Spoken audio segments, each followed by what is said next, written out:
Hello and welcome to Views on News. I am Jawad Tehami. The fifth meeting of the Moscow format moot regarding the situation in Afghanistan is going to be held on 29th of September in Kazan, Russia.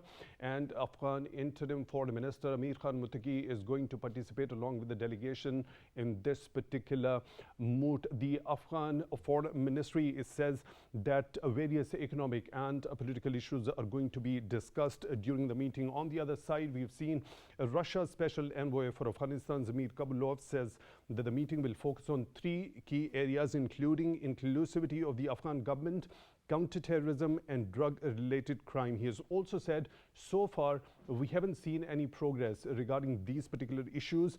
That's why we convene in order to continue our work.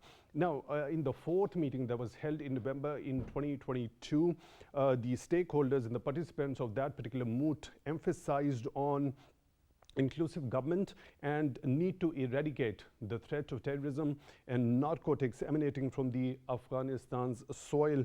The participants in that particular meeting also made a strong call to the US to unfreeze the Afghan assets. There was also agreement on coordinated regional efforts regarding the situation in Afghanistan. Now, this Moscow format meeting was launched in 2017, in which the special envoys of Afghanistan, Russia, China, Pakistan, Iran, and India participate. In the last meeting, there was no representative of the interim Afghan government. This time around, they are participating. What could be expected? What are going to be the likely outcomes of this particularly important moot? To discuss that, we are honored to have been joined in the studio by Brigadier retired Masud Ahmad. He's senior analyst. Brigadier Masud, thank you very much for taking time out for Views on News tonight. We really appreciate that. Also in the studio, we are honored to have been joined by Ms. Javairyah Aatif. She is expert international relations associated with Islamabad Policy Research Institute. Ms. Javairyah, thank you very much for your time, also for being with us on Views on News tonight. We really appreciate that. Let me begin the discussion with you, Brigadier Masud. Now, this time around, the representative of the interim Afghan authorities is very different from the last moot that was held in November 2022. How do you think it's going to have a different impact on the likely outcomes of this particular meeting? Thank you. Probably in the last meeting, which was held in 2022, they did not participate in that. They were not invited to participate in that meeting. This time, the first time they are invited, and they are basically co-hosting that event with Russia. And probably the agenda, as you highlighted in your intro, that they are trying to facilitate the concept, the initiative which was agreed between the various parties during the Doha Accords, and subsequently to go for an inclusive government, giving a representation to all communities, all the ethnic communities, tribes inside Afghanistan. So that has not actually happened. Moreover, the situation in Afghanistan is deteriorating with every passing day because of the presence of militant organization. But this time, since the Russians, they are basically hosting their activity, so there is a lot of expectation that at least something is going to happen. And this time, the eagerness which is shown by the interim Afghan government. So let's see and hope for that at least something they can come to the conclusion. At least they can facilitate something, that the Afghan interim government can do something. They can give some commitment, but previously we have seen, contrary to the commitment made to the international community, they haven't fulfilled those commitments. But this time they seems to be serious. According to, I was reading the statement made by the Amir Khan Muttaqi, that they are concerned and they are serious about attending a meeting. So they are already in Russia. So you see more of seriousness as far as the interim Afghan authorities are concerned regarding fulfilling their commitments that they made earlier to the international community, or do you expect any sort of new commitments coming from this side this time around? Most likely, the earlier commitment, they haven't fulfilled those earlier commitments. Doha Accord, followed by United Nations Security General's resolutions, then the understanding made during the trilateral meeting, Pakistan, China and Afghanistan, then the meetings with the neighboring countries, they haven't fulfilled those commitments. But something very serious concern or some serious points or the observation made by the international community. But this time, probably they seem to be serious. With the recent meeting, we will subsequently discuss the Asif Durrani, our special envoy who was in Afghanistan, Kabul. So they have discussed something. So there are positive signals as far as the Afghan government is concerned. Let's hope for the best. Right, Ms. Javairyah, let me bring in Ms. Javairyah into the discussion also. Ms. Javairyah, how do you look at this particular mood this time around being different with the participation of the representative from the interim Afghan authorities from that of the previous one? So first of all, it's important to note that they've been invited as a guest of honor, chief guest within this particular Moscow format. The importance of Moscow format is not just that the Afghan interim government is serious, but the fact that this is probably the only serious regional approach that is currently present for all neighboring countries to participate and to engage in actually thorough discussions, not just on paper, but also to bring changes on ground as well, which also means discussing the economic situation in Afghanistan, but also focuses on the counter-terrorism activities that the interim government of Afghanistan must pursue. And so I feel that for Russia, Pakistan, India and other countries involved, this is an interesting opportunity at a time when you're seeing the great power competition emerging, but regional countries coming together is perhaps a positive outlook. Okay, so Masud, when you talk about the positive signals coming from the Afghan side this time around, we all know they've been long looking forward to the international community, or at least the regional countries, in order to give them recognition. Now, when we talk about their expectation from Russia in particular, is it that of getting recognized from Russia primarily, or is something else also? That is not possible as far as recognition is concerned, because of this developing situation inside Afghanistan.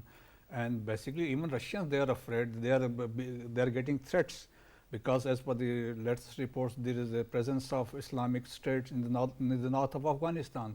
So they are threatening not only Tajikistan, Uzbekistan, subsequently they will enter into Russia. So that is the factor. So the Russians already, they are involved in Ukraine. So therefore their concern is to have their borders, especially the Central Asian Republic, safe from the Islamic State. So that is the only factor. Recognition is very difficult as far as I don't think so in the near future any country is going to recognize Afghanistan unless they fulfill the demands, the commitment made in Doha Accord, and subsequently as the women rights, women education, and there are so many associated, then the presence of militants operating from the safe havens inside Afghanistan and attacking inside Pakistan. So therefore, unless they fulfill those commitments, I don't see any country, even recently we have seen there was a rumor that China has recognized by changing their ambassador. They said it was a simple basic change of ambassadors, and there was nothing serious as far as recognizing Afghanistan is concerned. So it will take some time unless they represent themselves to international community as a responsible state, then certainly they will a concrete proof of the fulfillment of obligation. Ms. Javairyah, how do you look at this particular aspect? Of course, the interim Afghan authority is looking forward highly from the international communities, or at least from the regional countries, to get recognition. Do you think that could be on the tables this time around? As Pakistan has also reiterated, international recognition will be based on the regional approach to the recognizing the interim Afghan government. Of course, we have been emphasizing, as many others have, on the inclusivity within the Afghan government, on issues pertaining to women's rights, particularly regarding girls entering schools. So those issues are still on table, while also Pakistan, we're rallying for the humanitarian support for Afghanistan. Of course, these things are important. Issues in Afghanistan naturally impact Pakistan. But when it comes to recognition, it can't be just given on a platter. There are certain prerequisites that the interim Afghan government will have to take into account. For example, with regards to Pakistan, perhaps lobbying for support for international recognition would be reducing the threats or minimizing or even eradicating the threat of TTP, which of course Ambassador Durrani in his recent visit to Kabul has also emphasized. And we've seen a certain serious outlook on that as well. So of course I feel like the recognition part is still in question until we see some tangible effects by the interim government in Afghanistan. So 2 years down the journey after the takeover in Kabul back in August 2021, there hasn't been any substantial progress on their part. Well, how could that be expected in the coming months? Well, or the near fact that future? there are restraints even for the interim government, right? We're talking about economic restraints, we're talking about political restraints, and Afghanistan is in a dire state. You can't expect the interim government to just build a state like Singapore within just 2 years, right? So people have still to understand the sort of social contract that they are going to have with their government. There are still, things that they have to sort out. So I don't think within these 2 years are enough. But of course, the fact that you're seeing the interim Afghan government come to the table and actually show the intent to resolve some things, we could expect. Right. So naturally, it makes us question when somebody is so eager to come and take over the power. So they must be already deliberative or they might be considering the pros and cons of taking the reins of power and the kind of challenges they might have to face in future. Exactly. So do you think the Afghan Taliban came unprepared before taking over the power? You see, when you are fighting against a government and when you're not in the government, things are different. But once you get to sit on the chair and actually make rules for the people, and you have to bring those rules into tangible outcomes, it's pretty different. There are hurdles. There isn't an existing institution that is currently functioning. So the interim Afghan government has to create that from scratch. So I think they have a lot that they need to uncover. If they have to create it from scratch, don't you think ideally they should be actually seeking more cooperation from the international community, especially when we talk about the regional countries, rather than violating onto their already made commitments? Well, that is a positive statement, and I feel that this message needs to hit home with the interim Afghan government, of course. I certainly agree with you on that. So what they ideally need to do regarding that? Well, of course, when you have to, like I said, the Moscow moot is coming up, and that's important for them to convey their sincerity in terms of creating an inclusive political system, in being serious about promoting human rights, and also ensuring that the Afghan soil is not used against. And I think we did see that with them issuing the edict regarding, Afghan fighters are not allowed, no longer permitted to do jihad among, against other states or Pakistan. So I feel like they're trying to, and it's going to be baby steps. Right. Brigadier Masud, your understanding regarding this, what do you think they came unprepared taking over the power back in August 2021? Basically, they were not unprepared. They were prepared to take over Afghanistan. But the dynamics to understand to run a state, probably they were lacking that aspect. And basically in other countries we see the bureaucracy basically run the state. But at the same time we have seen in Afghanistan basically still there is a concept of warlords. It still exists in Afghanistan. There are instances where there have been reports that the federal government, the government in Kabul, they were not aware of actual happening in that. When some of the questions raised by the government of Pakistan, they said they were not in picture, they were not reported. So for this, that is an issue. Still at local levels, at provincial level, decisions are taken by the local maybe governors or deputy governors without the consent of the Kabul governments. So that is the issue which is lacking. They will take some time. They will take some time, as this is the one of the purposes of Moscow format, to take all the ethnic communities on board, the Hazaras, Uzbeks, Tajiks and Turkomans, and then certainly the international community will accept that it is a presentable and acceptable government to international community.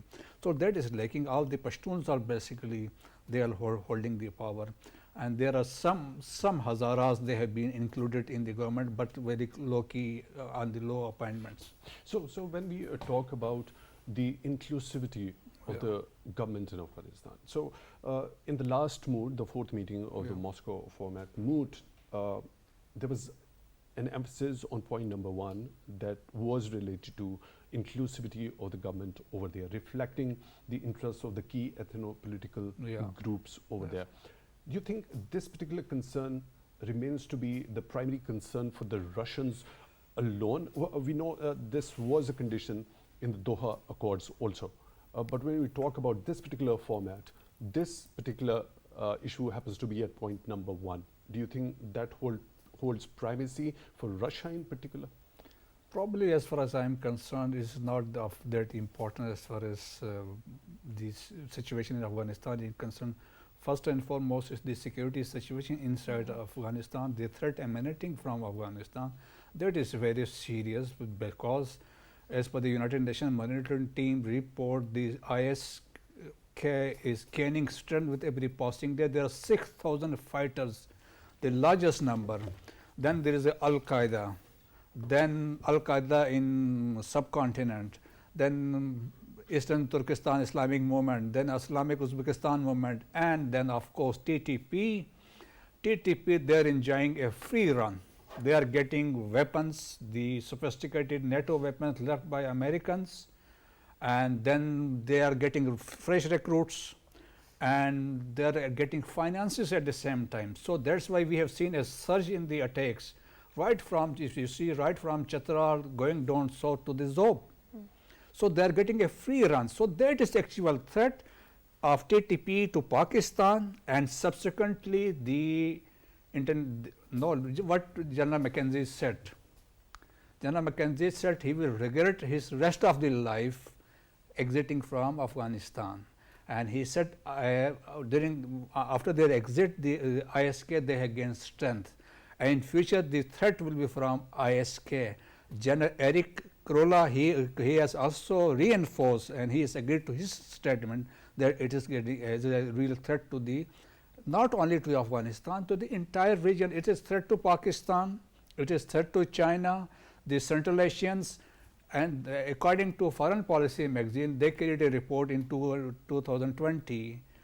The Indians and Central Asians are the new faces of ISK, and they quoted the instances in Afghanistan, and in more recently, let's forget about 2020. Recently, the Kabul airport attack, ISK was involved, and then the assassination attempt on Gulbuddin Hikmatyar, attack on Pakistan embassy, Russian embassy, then attack on Chinese engineers staying in a hotel, and in Pakistan, the Bajor attack, suicidal, was carried out by Daesh, ISK, and then the Peshawar attack in one of the Imambaras, again it was Daesh.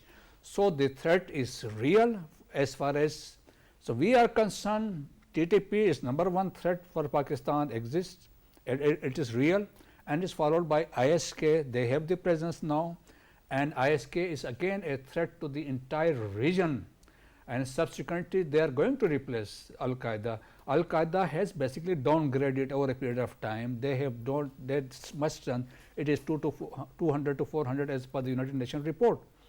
So it is ISK and TTP, they can create havoc in future if not controlled. So that's why international community is concerned, first of all, getting hold of these terrorist elements operating from safe havens of Afghanistan. So that is a very serious thing. Is international community as a whole concerned? Because we have seen Russia also accusing the United States of supporting the opposition groups of the Afghan Taliban. Right? I'll come to this question later into the discussion. But you already mentioned the statements we have seen recently coming from the CENTCOM chiefs. The previous one and now the current one also. But now the decision of withdrawing the troops from Afghanistan has been defended by the administration. US Secretary of State Antony Blinken has also defended it. So how do you see this contradiction coming from the top officials from the two tiers of the administration? Basically, probably there was a difference between the State Department and the Pentagon.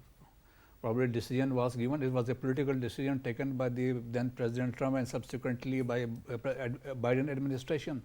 So the probably they must have discussed pros and cons, and likely the outfall of the exiting from Afghanistan at that time. So probably I think subsequently they will realize, and as they have realized now, that things are going out of control. And even as I said, the situation is not even the control of the Afghan interim government. So that is one of the factors. And moreover, with the presence of India inside Afghanistan, so they are creating more problems for us. Previously, after 9/11, those 20 years, during the time of Ashraf Ghani and the Karzai and Ashraf Ghani, the Indians, they use maximum of Afghan soil against terrorist attack inside Pakistan. They have 66 training camps in Afghanistan.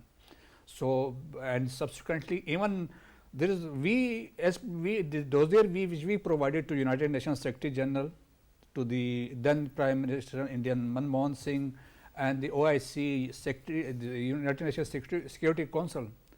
There were two persons. We recommended 4 Indians, namely, they was sent to United Nations to be declared as a terrorist under Article United Nations Charter 1247 probably. Those involved in financing terrorism or providing material supports. There was one Patnaik, I think so. He was involved. He was basically controlling operations from sitting in Spin Bulldog of the terrorist attack against Sarai Raisani Shaheed at Mastung, where 400 Baloch they were martyred. Subsequently, there was another person, Angora. He was sitting in Jalalabad and he was controlling the APS Peshawar attack. So evidence has already been provided, and still India is still trying to enter into Afghanistan. By basic aim is to entangle Pakistan, to stir problems inside Pakistan, and to at the same time creating a soft image to international community that we are within the living inside a orthodox society of Afghans, and at the same time also keep in a check on the Chinese. So that is the agenda of the Indians. So from all sides Pakistan, whether it is west or east, basically Pakistan is there. Everybody, especially India, they are hatching conspiracies to destabilize Pakistan. Right, Mr. Javairyah, I'll come back to you to take your view regarding the contradiction between the statements coming from the CENTCOM chiefs, also the U.S. administration, particularly U.S. Secretary of State Antony Blinken. For now, we are joined by another participant in the show, Mr. Kamran Yousaf, senior journalist. Mr. Kamran, thank you very much for your time, for being with us on the show tonight. Really appreciate that. How do you see this particular 5th meeting of the Moscow format moot to be held on 29th of September being different from the one previously held in November 2022? Do you expect different likely outcomes this time around? I think one major difference will be that now the Afghan Taliban government is also attending this Moscow format meeting. Last time in November, Afghan Taliban government was not invited. However, this time, Afghan Interim Foreign Minister Amir Khan Muttaqi will be attending that meeting. So in that sense, there is a big difference. As far as the outcome is concerned, I don't expect any major outcome, given the fact that even previously, this Moscow format made certain demands or requests to the Afghan government. For example, previously when they met, they said that Afghan Taliban should take steps to form more inclusive government. And even the host of this meeting, the Russian Special Envoy on Afghanistan, admitted ahead of this key conference that there was no progress on that particular aspect. Nevertheless, it appears that all the participating countries would get to have the view of the Afghan Taliban foreign minister, and they are likely to press upon the Afghan Taliban top diplomat to, implement and fulfill the commitments that they made with the international community, whether those regard to the formation of the inclusive government, denying terrorist groups space to operate freely, and importantly, allowing girls and women, their right to education. But as far as the outcome is concerned, I don't think so. There will be major outcome. I think this is a process, and this process will continue. Right, Mr. Kamran, what's your understanding when it comes to the expectations of the interim Afghan authorities, specifically from the Russian side? What do you understand of those? I think if you see the relationship between the Afghan Taliban government and with Russia, it appears that Russia, enjoys, ironically close relationship with the Afghan Taliban. They have a different, position on Afghan Taliban and their performance. If we compare it with other countries, and even Pakistan is not satisfied. So it seems that Afghan Taliban, find Russia as a key ally, given the the current situation. And of course, the reason behind this is Russia is concerned that further instability in Afghanistan can have a negative impact on Russia and other Central Asian states. Particularly, they are concerned with regard to the operations of Daesh terrorist group in Afghanistan. So they feel that this is the time that it is that the international community should work with the Afghan Taliban government to deny all these terrorist groups space to operate from Afghanistan. So I believe that Afghan Taliban would be hoping that Russia would continue to extend the kind of support that they've been extending for some time now to their government. Right, Mr. Kamran, do you think, is it expected of the Afghan side to bring in their long-held wish of getting to express at this particular moot also for their recognition, especially when it comes to the regional countries? Well, the Afghan Taliban government has been saying that they should be, recognized, and they believe that they have done enough and they have taken enough steps, and also they claim that they control, Afghan territory, so they should be recognized. But I don't think so that even regional countries at this point in time are really inclined to recognize, the Afghan Taliban government. The reason is, just to give you an example, Pakistan is a key country, a neighboring country of Afghanistan. Even Pakistan at the moment is not satisfied with Afghan Taliban government because Pakistan feels that Afghan Taliban have not done enough to eliminate the banned Tehrik-e-Taliban Pakistan. So given this situation, any hopes that, at least regional countries like Pakistan, Central Asian states, Russia, China, may first recognize the Afghan Taliban government. But given the current situation and the performance or the lack of it of the Afghan Taliban government, I don't see that even these regional countries can come to a conclusion or evolve a consensus where they feel that Afghan Taliban government should be recognized. So, Mr. Kamran, when we talk about the Moscow format moot, in the last meeting we saw the point number one that was agreed upon by all the participants was emphasis on forming an inclusive government there. So when we talk about eradicating the threat of terrorism, it comes on number two.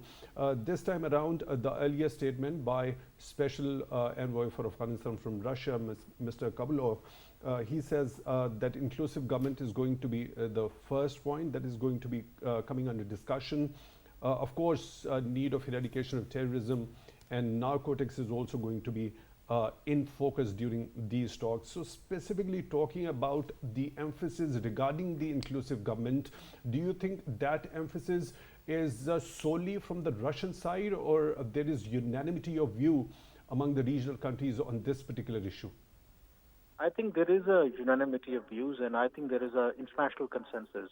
This formation of inclusive government, if you see, is part of the Doha agreement that Afghan Taliban signed with the United States. And, Afghan Taliban agreed that they would work with other stakeholders in Afghanistan, other political and ethnic groups to form a more inclusive government. So I believe that there is a international consensus, and even Pakistan also believe in the same, that, Afghanistan should have a representative government. And if Afghan Taliban are able to, form more inclusive government, they will move one step closer to get the international recognition. So I feel that it is not just in the region, but there is, of course, an international consensus that Afghan Taliban should form an exclusive government. But I think more importantly at this point in time, for example, for Pakistan, the key is that how Afghan Taliban deal with the threat of banned Tehrik-e-Taliban Pakistan,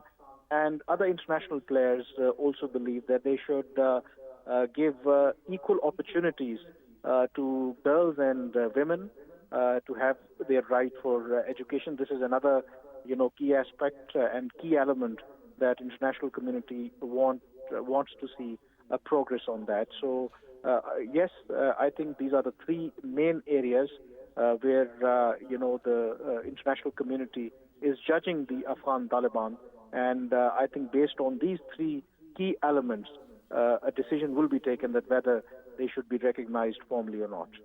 Right, Mr. Kamran, very quickly, your last comment regarding, you already mentioned it could be the first step. Forming an inclusive government over there in Afghanistan could be the first step towards the recognition. Now, do you think forming an inclusive government could have also an impact in reducing that threat that emanates vis-a-vis terrorism from Afghan soil? I think most importantly that if Afghan Taliban are able to form an inclusive government, because the current government, they themselves call it an interim government. So this means that this is just a stopgap arrangement until they arrive at some consensus that what kind of system or the form of government that Afghanistan needs. I think the key thing is that if they include all the other elements, all the other ethnic groups, they become part of the government, then everybody has a stake in the peace and stability of Afghanistan. So naturally, first, this will bring long-term, stability in Afghanistan, and long-term stability means that these terrorist groups will find little space to operate.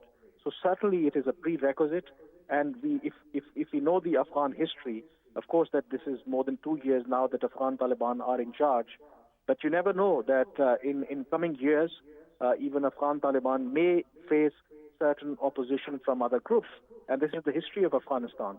So it is important not just for regional countries, but more importantly for the future of Afghanistan, that they should have more inclusive government, including all, the key stakeholders, all the political players representing different shades, representing different ethnicities, because only then you can expect a long-term peace and stability, and only then you can address these issues of security and terrorism.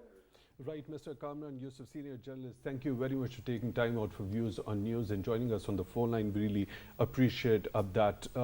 Ms. Javairyah, now, do you agree that forming an inclusive government over there could be a first step towards the recognition? Do you think it could have an impact on reducing that threat of terrorism also? So we do understand that there are these ethnic cleavages that exist within Afghanistan, and apart from that, we may also see the ideological differences. But when it comes to the inclusivity of the government, that again would be like a 0.5% of the entire step that you have to take to form the government.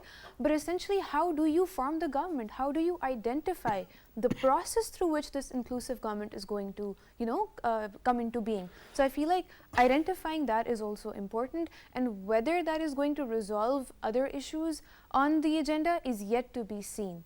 I do think that it's important that they somehow manage to bring, all the differing views within Afghanistan on one table. But we also understand that even in a country like Pakistan, representation and inclusivity isn't the only thing that leads to political stability. So even if the person in power is able to provide basic economic security to the people, even if they're not representing that particular faction, is what is more important. So, Brigadier Masud, is it doable, identifying all the key stakeholders to form an inclusive government over there? It is possible. It is possible, and they can reach to some understanding to include, because they have the lot of pressure on them to include all of the ethnic communities, as explained by Kamran also. But the problem is that unless this is one step, for me it is a small step in their direction. But unless these safe havens for the terrorists and those terrorists operating from Afghanistan, for those safe havens, and Afghan Taliban, they are also accused of sheltering them. Then unless that is not done, I don't think so the international community is going to recognize them, or they are going to unfreeze those frozen assets of Afghanistan. Right. It brings us to the very previous question that I already asked you.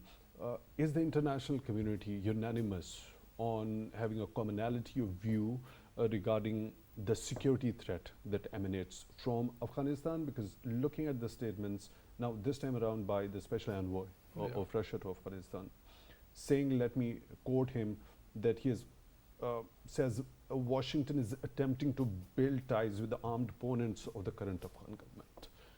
So do you think the entire international community is going to deal with that threat with a single force, or because of this a blame game among the major powers, there is no fruit going to be reaped at the end? So there is one thing, that is a blame game, and we have seen previously, while President Karzai was president, he used to accuse United States from so many fronts of their involvement, and especially while referring to Daesh, so and so. But at present, the threat is real, that exists. Its threat is not only for the regional countries. When we talk of Pakistan, the Central Asian republics, as there are reports of gathering of Daesh in the northern Afghanistan, next to the Tajikistan. And then, of course, there is a threat to Iran of Daesh entering into ads recently. And yesterday, there was 30 bombs. They were basically they were planted by the Daesh inside of Tehran, etc. So the threat is real, and Central Asian states at the same time. Then the United States, of course, the Daesh has replaced Al Qaeda. So Daesh has become a strong force, and they can act internationally with subsequently if they are not eliminated. So at the same time, Chinese are also basically, Chinese are operating inside Afghanistan. They are mining, involved in mining activities. So Chinese also require a peaceful Afghanistan for their activity, and subsequently there is a consideration that the Afghanistan can provide a sort of a strategic depth when we talk of the CPEC is concerned. So there is a possibility of linking it subsequently. So all the regional countries. So the first and foremost concern goes to the regional countries for their concern. So the Moscow format is one step in that regard. But subsequently, yes, of course, the rest of the country, the Americans, they can play an important role. The Saudis can play an important role. The Iranis can play an important role. So every country has an interest inside Afghanistan. So do you think with inclusion of any Western power in this particular Moscow format, moot, the efficiency of this could have been much better? Exactly. Even could have been the European Union itself, or the Americans. That could have been a good. I don't see, and I was really surprised when I saw the name of India in that. That is the point which I'll come to. No link at start. There's no borders. Look, Indians, they are deciding the fate of Afghanistan. That happens to be surprising for you. So this is a story. Chanakya Kautilya, he wrote Artha Shastra 2300 years ago, and he said, develop relation with the neighbor of your neighbors. That means my enemy's enemy is my friend. So that was the concept. Then he said, infiltrate your agents, carry out sabotage, subversion, and do it continuously. So this is the policy they are taking forward, and this is the Bible of Indian Foreign Ministry. So they are basically this is what they are doing it. And according to, if you read that book, My Enemy is Enemy, so he has given all the details, what India is doing inside Afghanistan and through. And I was really surprised to read that there was a they have mentioned, they recruited 3 Afghan elite leaders by the RAW. One was Ahmad Shah Masud, and they did not disclose the name of the other 2, and they said they are basically still in Afghanistan. So that's the way they're basically exploiting the situation in, and look, Afghanistan, basically Chuck Hagel is on record, then Secretary of Defense in 2011, he said, Indians are using Afghanistan as a second front against Pakistan. They are financing terrorism inside Pakistan. So as I said, in Afghanistan there were 66 training camps, not only for Balochistan but for erstwhile FATA. And look, in 2018 they basically formed the BROS, where they unified all the Baloch militants, and in 2020 they formed a consortium of terrorist organization where they joined the BROS with TTP. So Bras was given the responsibility to focus Balochistan and Karachi, and rest TTP was assigned erstwhile Fatah and Khyber Pakhtunkhwa. This is how India is operating. As I said, they have the intentions. They want to at the same time present themselves as a soft image, and then they want to steal problems for Pakistan. I was really surprised going back into their interest. There is another thing. There was a concept of RSS, Akhand Bharat, the United India, that means. So it was, for them it was very unfortunate, Pakistan becoming an independent sovereign state. According to them, it was United India, which means including Pakistan up to Bangladesh. So the creation of Pakistan was a really setback, one, and subsequently then the Jammu and Kashmir issue and etc. and subsequent situation which developed in the later parts. Right. India playing the role of a peace spoiler. Yeah, exactly. Funding, supporting Yeah. subversive, sabotage, espionage activities, terrorist activities. Do you think India's inclusion in this particular regional format is going to hinder the smooth functioning or the likely positive outcomes out of this? I don't think so. They are going to spoil it, because they are going to raise the terrorist issues linking with Pakistan instead of focusing on the Afghanistan. And you will see, they will not focus on the Afghanistan, they will talk of the region, South Asia, cross-border terrorism, etc., just to malign Pakistan. So I don't know who included, probably on whose behest they have become part of this Moscow format. They have nothing to do. It should have been any other country, maybe Iran or any Muslim other Afghanistan, Saudi Arabia, instead of Iran, India. They have nothing to do with it, just a spoiler. As I said, they are going to create problems for Pakistan. Let me take Javairyah's view on this also.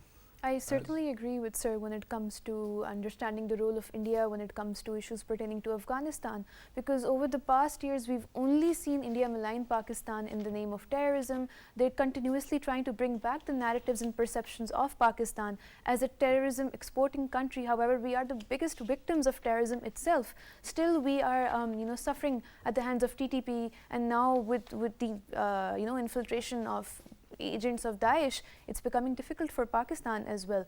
So I do understand how India comes into play, is because if you have China, then you have Pakistan. If you have Russia, then you have India. It all is part of the geopolitics that is at play. And again, I would definitely lean on to what Sir offered on India's role.